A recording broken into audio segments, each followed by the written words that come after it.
మొదటి ఏడాదే 2 లక్షల ఉద్యోగాలు టీజీపీఎస్సీ ద్వారా నింపుతామని చెప్పి 2 లక్షల ఉద్యోగాలు దేవుడెరుగు.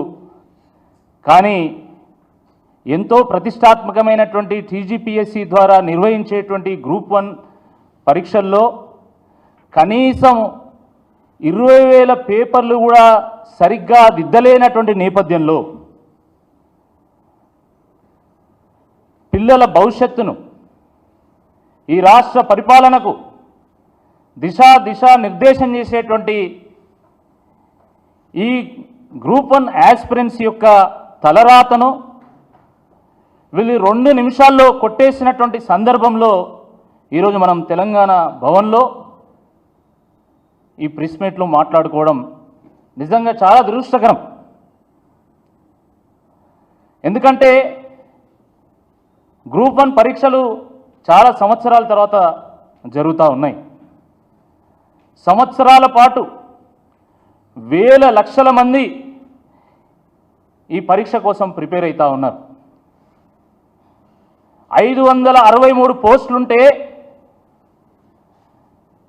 టీజీపీఎస్సీ వెల్లడించినటువంటి ఫలితాల ప్రకారం, జిఆర్ఎల్ ప్రకారం టాప్ 500లో ఒక్కరంటే ఒక్కరు కూడా తెలుగు మీడియం సంబంధించినటువంటి యాస్పిరెంట్ లేకపోవడం నిజంగా ఆశ్చర్యాన్ని కలిగిస్తూ ఉన్నది. 563 పోస్టులుంటే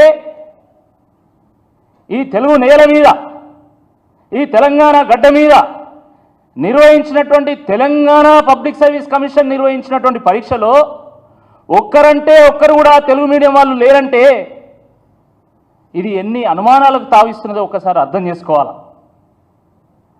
దేశ భాషలందు తెలుగు లెస్స అని ఆంధ్రభోజుడు కృష్ణదేవరాయలు గారు అన్నారు.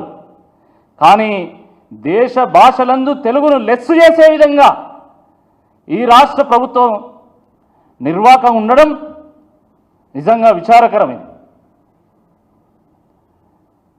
రేవంత్ రెడ్డి గారు, రాష్ట్ర ముఖ్యమంత్రి గారు, నేను రైతునన్నాడు, రైతు బిడ్డనన్నాడు, రైతులను ఈరోజు బజారు పాలు చేసాడు.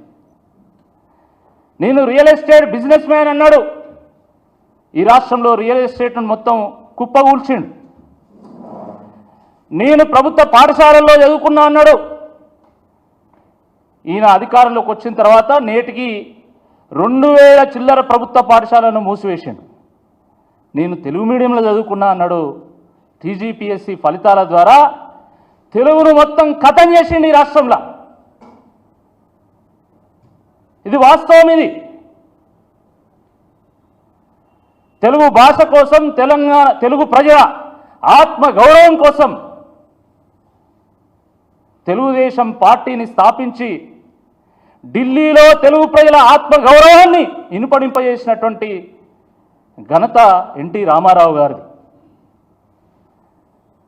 తెలంగాణ యాసలో తెలంగాణ రాష్ట్రం కోసం, స్వపరిపాలన కోసం ఢిల్లీ మెడలు వంచి రాష్ట్రాన్ని సాధించినటువంటి చరిత్ర కేసీఆర్ గారిది. కానీ తెలుగును మొత్తం ఖతం చేసినటువంటి నేపథ్యం మాత్రం మన రేవంత్ రెడ్డి గారు. ఇది వాస్తవం కాదా అని నేను అడుగుతా ఉన్నా.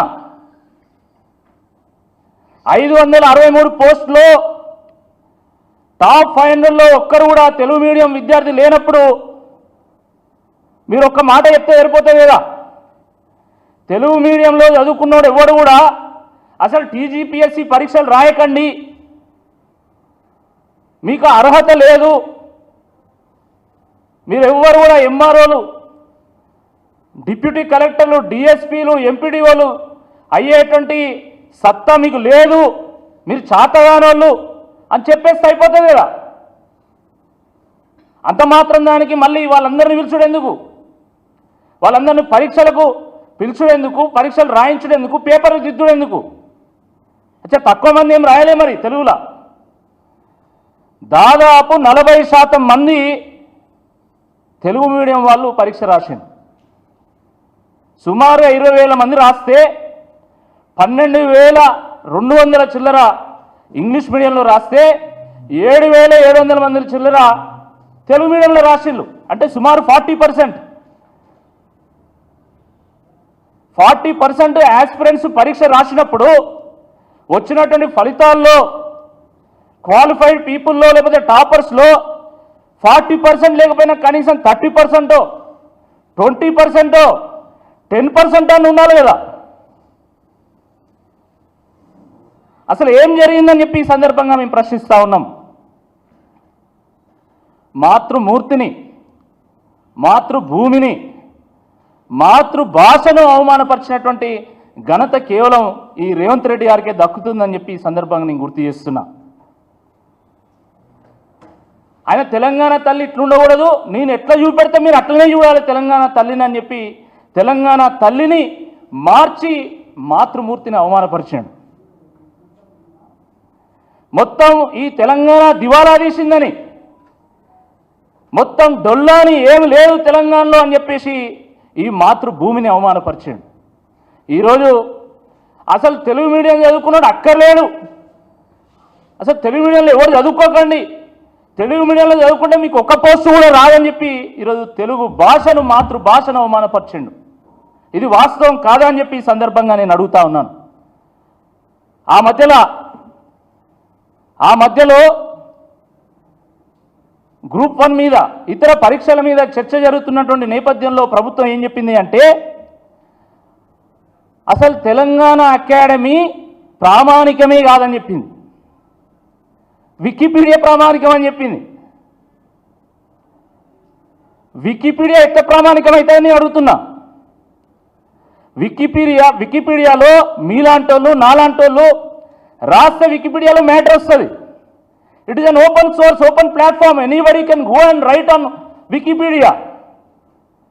When that is the case, how can Wikipedia be the criteria for results, for evaluation?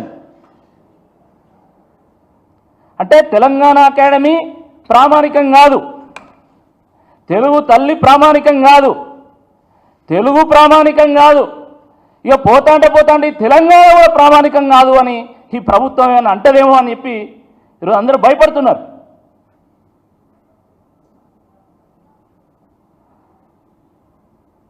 UPSC chairman Borra Venkatesham గారు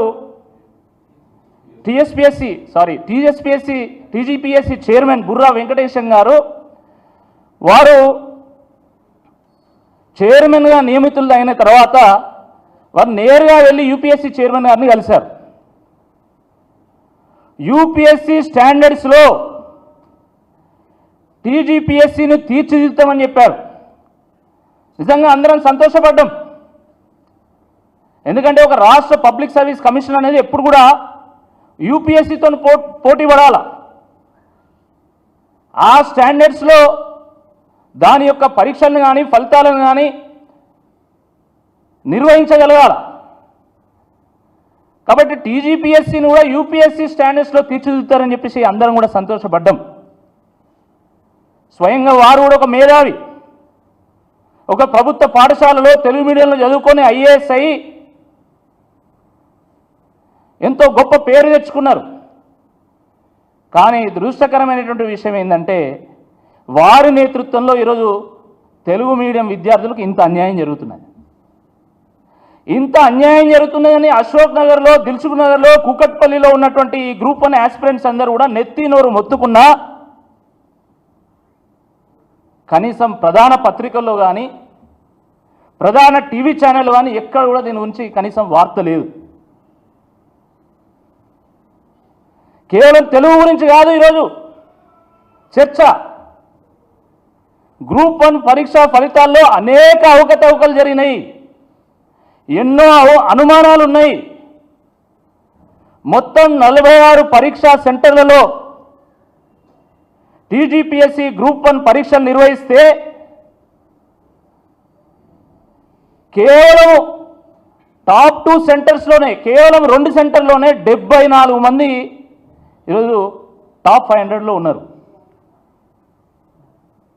మొత్తం టాపర్లందరూ కూడా ఒక 10-15 సెంటర్లోనే ఉంటారు.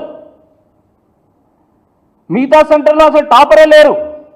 అది ఎట్లా సాధ్యమవుతుందని నేను అడుగుతున్నా. లక్షల మంది గ్రూప్ 1 కోసం వాళ్ళు అప్లికేషన్ పెట్టుకుంటే ప్రిలిమ్స్ ద్వారా 25,000 మందిని సెలెక్ట్ చేస్తే 20,000 మంది పరీక్ష రాసింది. అంటే వీళ్ళందరూ కూడా ఎంతో కొంత నాలెడ్జ్ ఉన్నటువంటి వాళ్ళు, టాలెంట్ ఉన్నటువంటి వాళ్ళే. ఎవరు పడితే వాళ్ళు రాయలేదు. ప్రిలిమ్స్లో క్వాలిఫై అయినటువంటి వాళ్ళు రాసిండ్రు. మరి రాసినప్పుడు అన్ని సెంటర్లలో యావరేజ్గా ఫలితం రావాలి, కానీ కేవలం 1-2 సెంటర్లు లేదా కొన్ని సెంటర్లో ఫలితం వచ్చుడైంది. కొన్ని సెంటర్లలో అయితే ఒక్కరు కూడా క్వాలిఫై కాదు, ఒక్కరు కూడా టాప్ 500లో లేరు. అది ఎట్లా సాధ్యమవుతుంది అని చెప్పి ఈ సందర్భంగా అడుగుతా ఉన్నాం. ఉదాహరణకి మీరు చూడండి, 18th సెంటర్లో 10% సక్సెస్ రేట్ ఉన్నది. 19th సెంటర్లో కూడా ఇంచుమించుగా అట్లనే ఉన్నది. 4th సెంటర్లో 0.2% సక్సెస్ రేట్ ఉంది.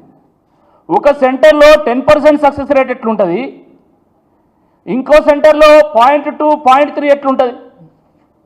దీనికి ఏం సమాధానం చెప్తుంది టీజీపీఎస్సీ అని చెప్పి ఈ సందర్భంగా నేను ప్రశ్నిస్తా ఉన్నాను. కేవలం అదే కాదు, పక్క రూల్ నెంబర్లకు సేమ్ మార్కులు వచ్చినటువంటి కేసులు సుమారుగా 1300 ఉన్నాయి. దగ్గర వచ్చినటువంటి మార్కులు అయితే ఇక అనేకం ఉన్నాయి. ఉదాహరణకి రూల్ నెంబర్ 2, 4, 6, 8 ఉన్నది అనుకోండి, 430, 432, 435, 438 ఇట్లా వస్తున్నాయి మార్కులు. అది ఎట్లా సాధ్యమవుతుందని నేను అడుగుతున్నా. వీళ్ళందరూ కూడా గ్రూప్ 1 ఆస్పిరెంట్స్ అందరూ కూడా రాబోయేటువంటి రోజుల్లో కాబోయేటువంటి ఎంఆర్ఓలు, ఎంపీడీఓలు, డిప్యూటీ కలెక్టర్లు ఆ స్థాయి ఉన్నటువంటి వాళ్ళు. కాబట్టి గత వారం రోజులుగా జిఆర్ఎల్ రిలీజ్ అయిన తర్వాత అద్భుతమైనటువంటి డేటా అనాలిసిస్ చేసి వాళ్ళు వాట్సాప్లలో పెట్టిండ్రు. అవి పెడుతుంటే ఫస్ట్ ర్యాంక్ వచ్చినటువంటి సెంటర్లో 106 మందికి 400+ వచ్చినాయి.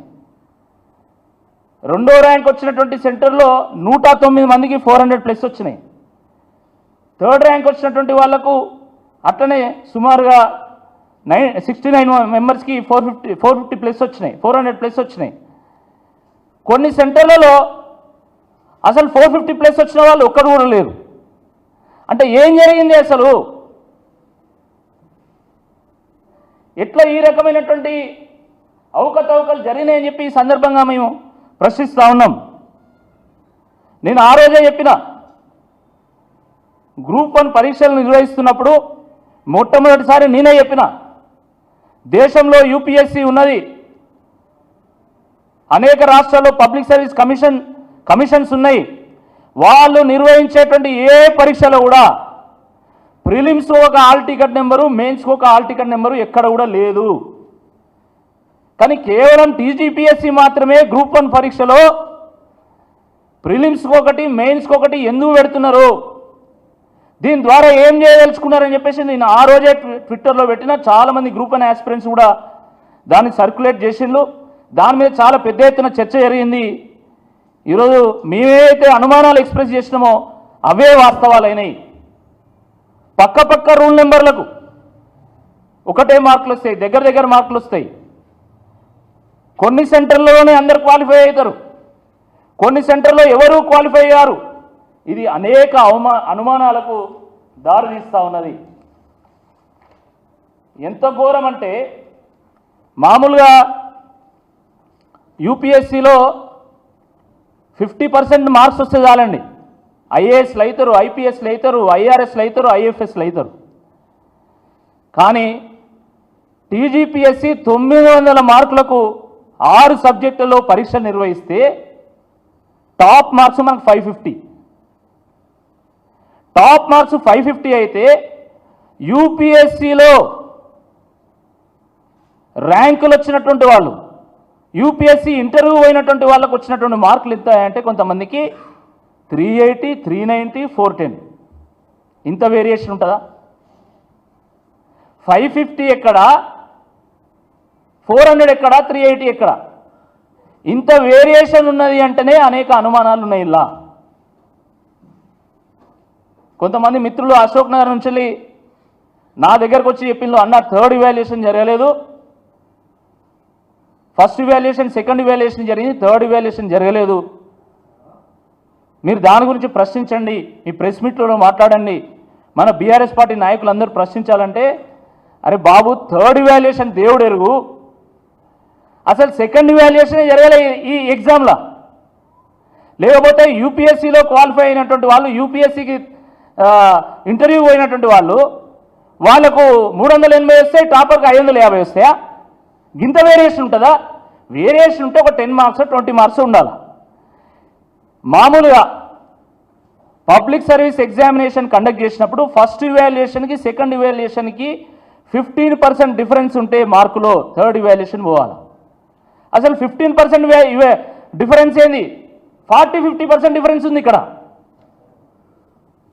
మరి అలాంటప్పుడు అసలు సెకండ్ ఇవాల్యుయేషన్ ఏం జరిగింది అంటే వీళ్ళు చెప్తున్నారు, అన్న 6 సబ్జెక్టులు ఉన్నాయి, ప్రతి సబ్జెక్టులో కూడా ఒక 5-6 డొమైన్లు ఉంటాయి, అంటే 5-6 స్పెషలైజేషన్ ఉంటాయి. ఆ స్పెషలైజేషన్ ఉన్నటువంటి ప్రొఫెసర్లతోని పేపర్లు దిద్దేయాలి. కానీ వీళ్ళు కాంట్రాక్ట్ వాళ్ళతోని, కనీసం నాలెడ్జ్ లేనటువంటి వాళ్ళతోని, అయితే ఎప్పుడో రిటైర్ అయినటువంటి వాళ్ళతో దిద్దిచ్చిళ్ళు. వాళ్ళకు డొమైన్ ఎక్స్పర్టీస్ లేదు కాబట్టి ఈ రకమైనటువంటి ఫలితాలు వచ్చినాయి అన్నారు. అది కాదు, అసలు విషయం ఏంటంటే మినిమం నాలెడ్జ్ ఉన్నా కూడా వాళ్ళు ఇచ్చినటువంటి బ్లూ ప్రింట్ ప్రకారం మీరు వాల్యుయేషన్ చేసినా కూడా 2 సెంటర్లలో 74 మంది ఉంటారు, చాలా సెంటర్లలో ఒక్కడు కూడా ఉండడా. ఖచ్చితంగా ఏదో గోల్మాల్ జరిగింది గ్రూప్ 1 ఎగ్జామినేషన్స్లో. There is no doubt about it, there is no doubt about it. ఈ కాంగ్రెస్ ప్రభుత్వం 6 గ్యారంటీల గురించి ఒకటే దంచుడు, అసెంబ్లీ లోపల అసెంబ్లీ బయట ఊదరగొట్టే ఉపన్యాసాలు. 6 గ్యారంటీలు దేవుడు ఎరుగు. కానీ ప్రతి కేటగిరీలో మాత్రము కొన్ని పోస్టులు మాత్రం మీరు గ్యారంటీ చేసుకున్నారనే అనుమానం ఈరోజు అందరికీ ఉన్నది. అందరు మాట్లాడుతున్నారు. అచ్చని ఇట్లా మాట్లాడగానే ఇప్పుడు కేసు పెడతారు కావచ్చు. ఇంతే కదా, ఇక మీకు తెలిసిన విద్య ఏముంది? మీకు తెలిసిన విద్య అదే కదా. ప్రతిరోజు మా కేటీఆర్ గారు, ఆర్ఎస్ ప్రవీణ్ సార్ గారు ఈ కేసుల గురించి మాట్లాడుతున్నారు. బీఆర్ఎస్ పార్టీ వాళ్ళు ఏమైనా పెట్టంగానే, పోస్టుల్లో ఏదైనా పెట్టంగానే, లేకపోతే ఏదైనా ప్రెస్ మీట్ ఏమైనా మాట్లాడనే ఇమ్మీడియట్గా కేసు పెడతారు. పెట్టు, నా మీద కేసు పెడతావు, పెట్టు. ఏమని పెడతావు? 74 సెంటర్లోనే మొత్తం అందరు 2